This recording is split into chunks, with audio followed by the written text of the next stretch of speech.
It's that time of the year. The bells are ringing. The girls are in sundresses. We're getting closer to the NBA Finals. And the NBA draft is upon us, which means one thing and one thing only. The most important thing in your life. It's mock draft season. And so, this is it. I got my mock draft here on my handy dandy tableto. And here we go. I mean, this is what I should do. This mock draft, this is a disclaimer. This mock draft is what I think teams should do if they don't trade. I think there's going to be a lot of trades, especially after, I think there's going to be a lot of trades, especially around like 10. 76ers have the 10th pick. I don't think they need it. I don't think they can, I mean, they can get a young piece, but I think they could trade it for another veteran, another starter. I think, it depends. Hornets can trade Kemba Walker. I think Kemba Walker is a guy who can be traded. So they might get a point guard, but this is all if teams stay packed with their roster and they're just drafting, which is not necessarily true. But it's not necessarily going to be the case because there's going to be a lot of trades. I think there could be a trade at 3, or there could be a trade for the Grizzlies at 4. But this is the mock draft in which I think if everybody stands packed, like I said, and they're just drafting the guy they need. So here we go. Jabrilly's mock draft 1.0. Subject to change next week.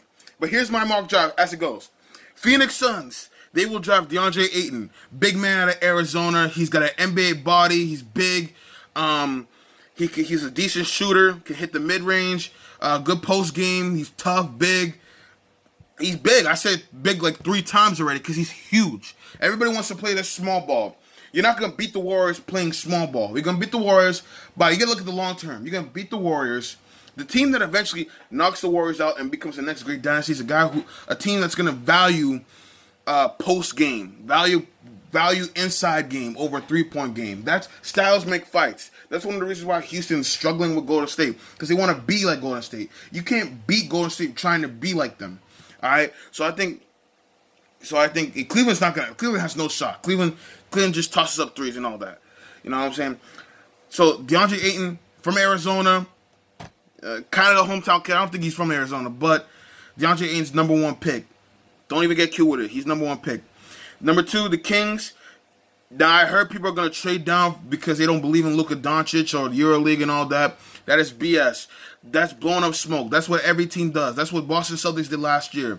They said, "Oh, we really like Markelle Fultz. We really do like him, even though we have IT." And even though they wanted Jason Tatum in the get-go, what happened was they finessed Philadelphia, and they finessed Philadelphia because they were like, "Hey, we want Markelle Fultz." 76ers realized we need a point guard. So what happened was they traded so many assets to Boston just to get the number 1 pick, even though Boston was going to get Jason Tatum anyway. So instead of 76ers staying packed and getting Markelle Fultz, because they probably were going to get him, Boston got a couple picks, and they finessed the 76ers. So let's just get to the point. Sacramento Kings will draft Luka Doncic. I've seen Luka Doncic. I think his playmaking is a little overrated. I don't think he's that great playmaking. I think a lot of it's just poor defenses, but he can score. He can shoot. He's your modern-day shooting guard. He's a little ball dominant for me, but and then you got De'Aaron Fox, who I'm not a big believer in. I mean, I'm not really a big believer in point guards who are fast and can't shoot. Because if you're the smallest guy on the court, the least thing you can do is shoot. I mean, that's the key advantage you can have is shoot. So you line up Fox and Doncic. I don't know if Doncic will come out. He might stay in another year in Europe, but that's fine. You get Doncic. I mean, you make the right move. Don't be stupid. Don't trade up. It's Doncic and Fox. All right, so that's Doncic number 2.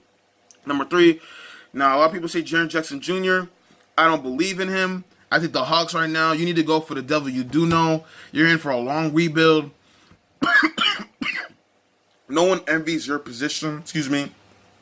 In the league. I think you get Marvin Bagley. He was the number one recruit coming out of high school when in his class. He did nothing to hurt that. Now, a lot of people can compare him to Jahlil Okafor and how Jahlil Okafor, he's lost in the game now because the game has changed. If you can use Marvin Bagley, he can be a star. I think Marvin Bagley goes here. I think number 4, I think the Grizzlies, they have one of the worst rosters in the league, in the sport. It's Conley, Gasol, and a bunch of G Leaguers. You gotta get some talent here, and you gotta also get a guy who quite honestly fits a need too. You go for Michael Porter Jr. I'm a big believer in Michael Porter Jr. I think if he didn't get hurt, we're talking about him potentially being a number 1 pick. He's a guy who I think he's a triple double threat. I mean, he can make plays, he can rebound, he can score. I like Michael Porter Jr. He's a Swiss Army knife. I think he can be elite in this league. With his size, his athleticism, I go Michael Porter Jr.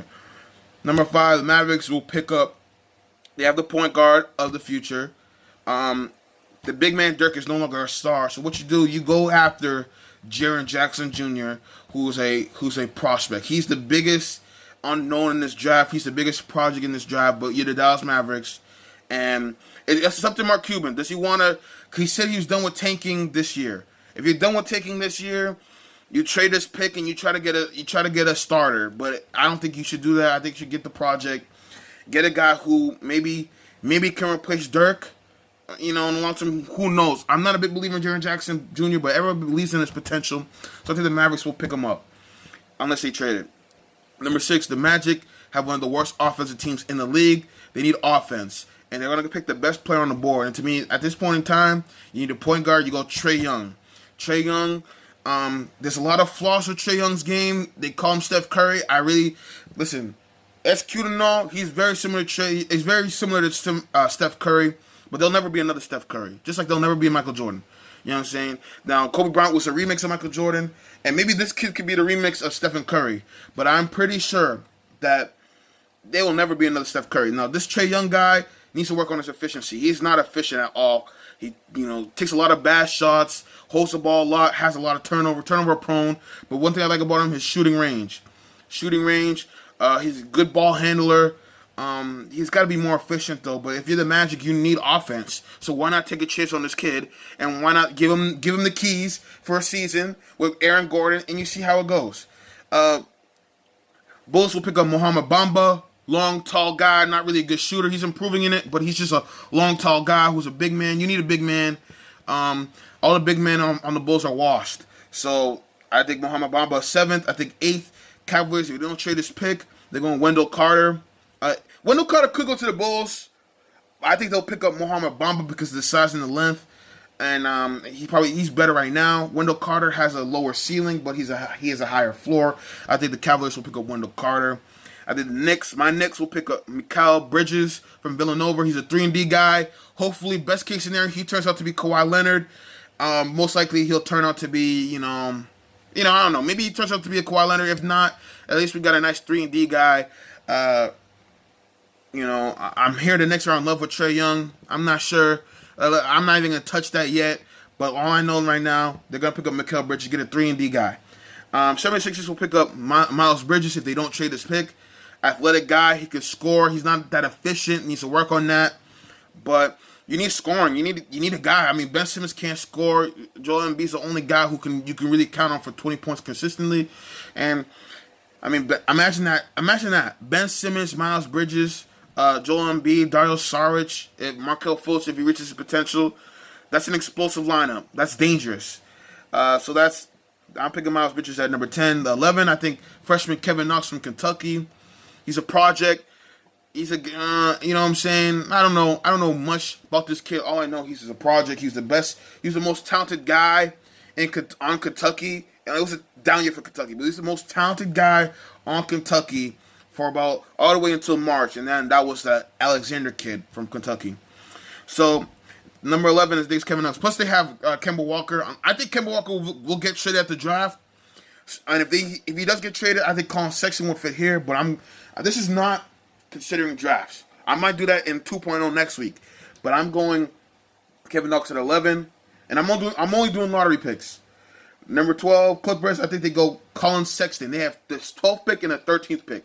So I think it's easy. I think it's easier done when you go for a small guy and a big guy. Point guard, or guard, forward. Guard, center, forward, center, something like that. But I just want to be guard forward. And you got to go Colin Sexton.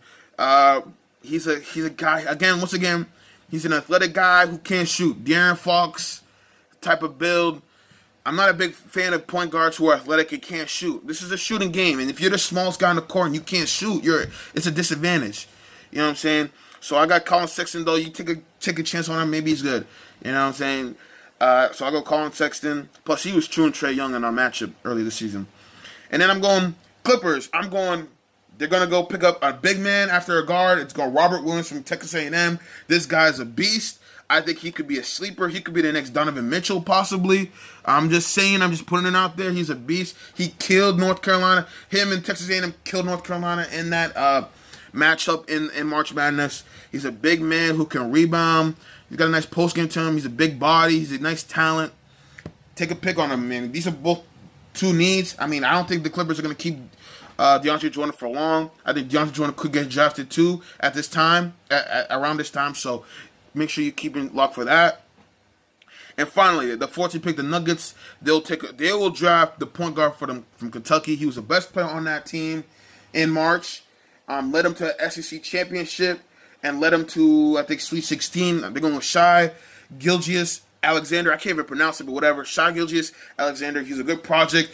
He could be the next Donovan Mitchell. I know. In 13-14, I like those picks, but I think Shai Alexander has the potential to really be something special here. He's a sleeper. He's very young, but he really came into his own on March. And I think the Nuggets need a point guard. Jamal Murray, to me, is a two-guard. I don't think he's a facilitator. I like my point guards to be facilitators, not just shooters. So I think they'll pick up Shai Alexander. He's pretty. I mean, he's one thing I have a question about Alexander though is he got in that tournament. He got a little hungry with the shooting. He was a ball dominant guy who took a lot of shots. So took a lot of bad shots in that tournament. So we'll see. But I take a. He's 6'6", man, 6'6" point guard. Good size, decent athleticism. I take a chance on Alexander. So that's my mock draft. Comment what you think. Like the video, share it with your pals, discuss it, subscribe to the channel. Call Unmitigated Go and Temerity only on the Jabrilly YouTube channel. And I will see you tomorrow with another video.